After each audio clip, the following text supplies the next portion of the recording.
कोई मुश्किल यदि आ जाए तो लोगों से कुछ ना कहना, तेरे दुखड़े सब हर लेगी, बस माँ के शरण में रहना।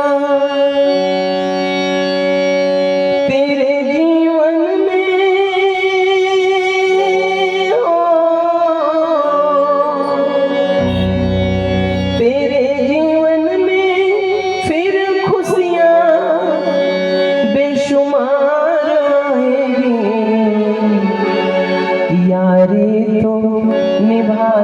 माता से सबके काम आएगी, यारी तू निभा ले जगदम्बे से तेरे काम आएगी। जग को आंसू दिखला के तेरी इज्जत तू ना खोना, जग को आंसू दिखला के तेरी इज्जत तू ना खोना।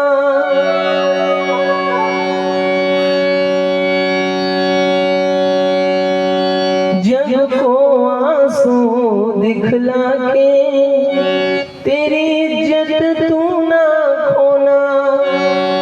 जब संकट में घिर जाओ तो बस माँ के आगे रोना। क्यों? क्योंकि बड़ी जालिम है,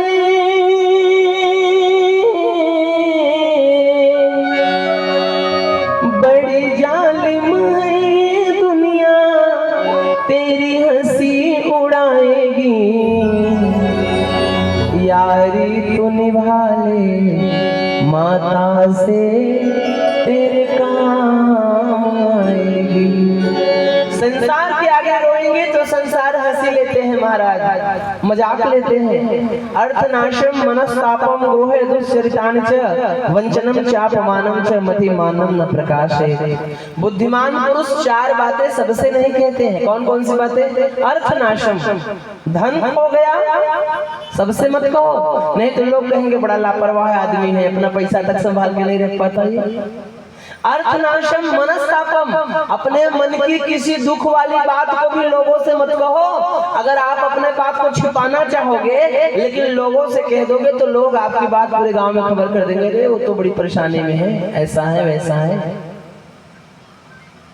गृहे दुश्चरितांच, घर के अंदर पत्नी का कोई दुष्चरित्र हो, पत्नी की कोई गलत बात हो तो वो भी दूसरों के आगे मत रो, नहीं तो लोग कहेंगे राम राम बताओ, जब अपनी पत्नी को नहीं संभाल पा रहा है तो ये घर क्या संभालेगा।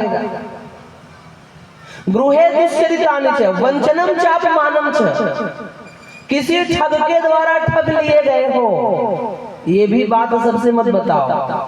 आपने घर में टीवी खरीद के लाई 20,000 की और पड़ोसी को बुलाए कि आओ आज हमारे घर चाय पी लो, और चाय पीते पीते बोले कि ये टीवी देखो हमने 20,000 में लाया, तो पड़ोसी कहेगा हमसे क्यों नहीं बताया, बगल वाले की दुकान से हम 16,000 में दिलवाते थे।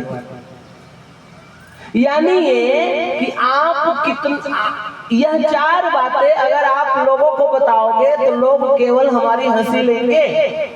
अर्थनाशम मनस्तापम गृहे दुश्चरितानि च वंचनम चापमानम च मतिमानम न प्रकाशेत। बुद्धिमान पुरुष यह बात हर जगह नहीं कहते हैं। बुद्धिमान महिलाएं अपने ससुराल की बात मायके में भी नहीं करते हैं। बुद्धिमान महिलाएं अपने ससुराल की बात मायके में नहीं करती हैं। हाँ, जो थोड़ी अनपढ़ है वो अपने पति की कमी, अपने ससुराल की कमी, सास की कमी, ससुर की कमी मायके में लगाती रहती है, और जिसके कारण उनके घर में धीरे धीरे क्लेश बढ़ता जाता है और धीरे धीरे घर बिगड़ता जाता है। तो बुद्धिमान पुरुष अपने मन की बातें, अपने घर की बातें, अपने जीवन की बातें सबसे नहीं बताते, फिर किससे बताते हैं? मातृरूपेण अंबिके जगद्धात्री नमोस्तुते। माँ अम्बा के चरणों में जाकर उन्हें प्रणाम करके अपने मन की बात बता देते हैं। और महाराज फिर माँ की ऐसी करुणा हो जाती है, माँ की ऐसी कृपा हो जाती है कि एक बार अगर हमने माँ के सामने रो लिया मन से ना, तो माँ हमारा जिंदगी भर का रोना खत्म कर देती है महाराज। जिंदगी भर का हमारा रोना मिट जाता है, जिंदगी भर का हमारा दुखड़ा मिट जाता है। इसलिए हमें माता रानी के शरण में रहना चाहिए। आइए मैं कथा आगे बढ़ाऊं और आप श्रवण करें, मैं कथा का महात्म्य गाऊं, आप कथा सुने। उससे पूर्व माता रानी का ध्यान, माता रानी के चरणों में हम सभी अपनी हाजिर लगाएं। क्यों? क्योंकि इस मन को माता से जोड़ने के लिए माँ के नाम का संकीर्तन होना अति आवश्यक है। बिना ध्यान के हम माँ के चरणों में नहीं पहुँच पाएंगे। हम कथा में बैठे जरूर, लेकिन हमारा ध्यान 3 घंटे के लिए माँ के चरणों में हो। 7 दिन तक कथा यजमान को बड़े सावधानी पूर्वक रहना चाहिए। 7 दिन तक कथा यजमान को, कथा श्रोता को बड़े सावधानी पूर्वक रहना चाहिए। सावधानी क्या?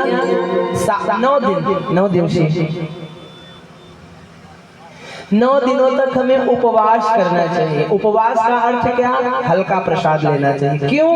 क्योंकि जब पेट भरा रहता है तब आदमी को नींद आती है, और पेट खाली रहता है तब भगवान की याद आती है। इसलिए महाराज हमें उपवास बताया गया है। उपवास का अर्थ क्या है जानते हैं?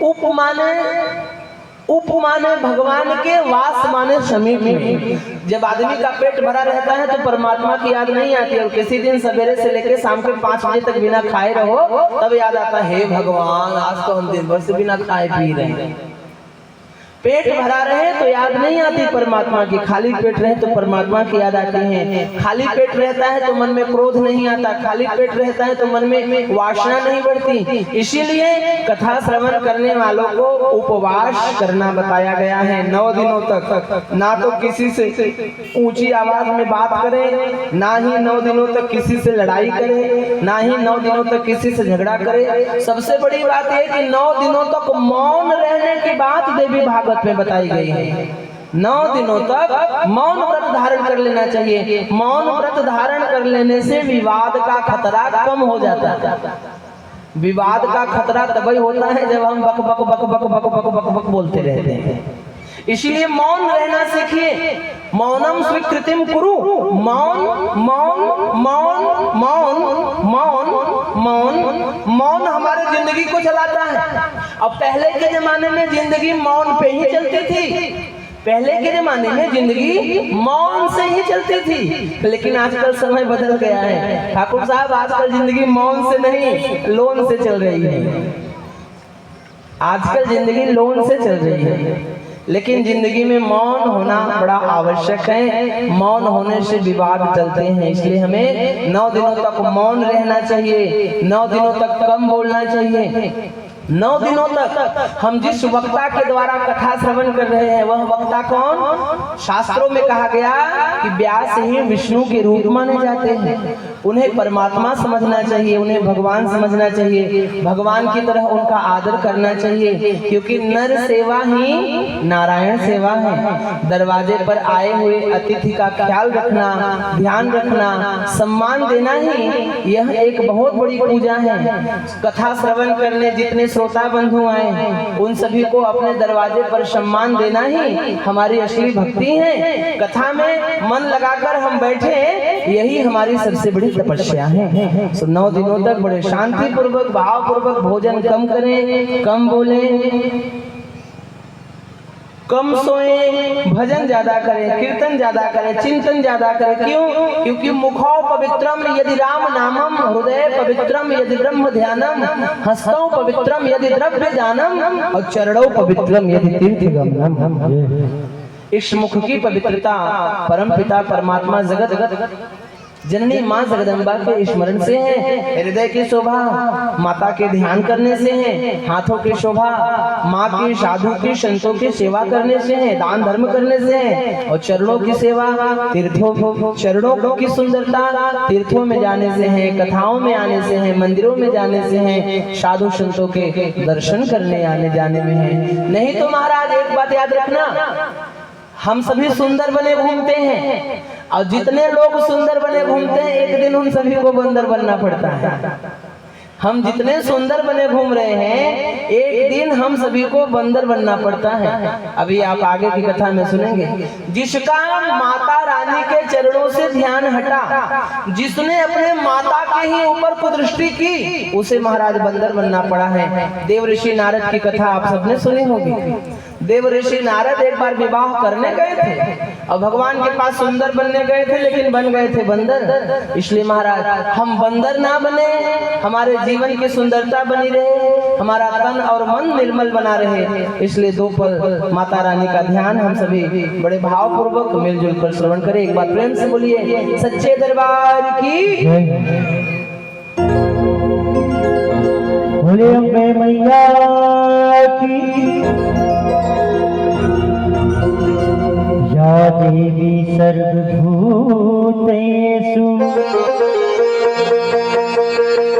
दयारूपेण संस्थिता। नमस्तस्यै नमस्तस्यै नमस्तस्यै नमो नमः। दुर्गा दुर्गति दूर